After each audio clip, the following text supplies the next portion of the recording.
kamusta naman ang araw niyo, mga sassy girl? Sana ay masaya din at okay. Valentine's na bukas.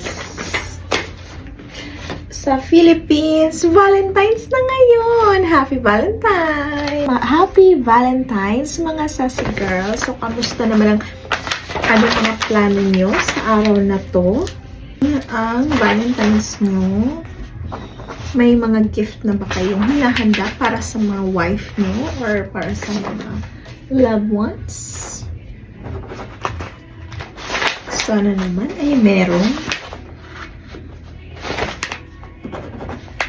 Kailangan pinaghahandaan talaga ang Valentine's. Maganda kung i-treat nyo yung wife nyo. Punta kayo ng like overnight kayo. Ibang kayo lang. Lalo na kapag meron na kayong anak.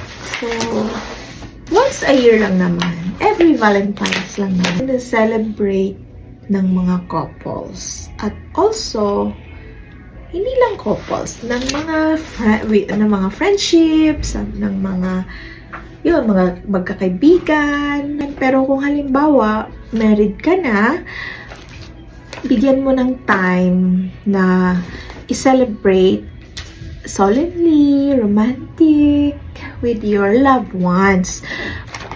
Mas maganda kasi kung si husband ang nag-iisip kung anong gagawin. Dahil parang yung bang every Valentine's, ibalik nyo yung dati na nagliligawan pa kayo. Diba? So, yung bang isa-surprise mo si wife mo, pupunta kayo somewhere, tapos mag-overnight kayo. Diba? So, yun.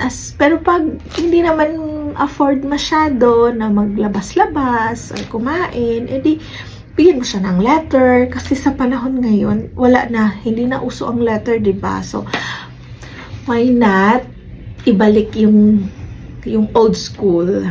Dahil, syempre, kapag married ka na, sa panahon ngayon na married ka na, iba na. Hindi na katulad dati na may mga love letter pa. So, may mga sulat-sulat pa. Kaya, yun na lang ang tip ko, no? Gawin nyo yun. Pero kung hindi nyo naman magawa, edi okay lang. Edi huwag nyong gawin. Diba? Choice nyo yun. Diba?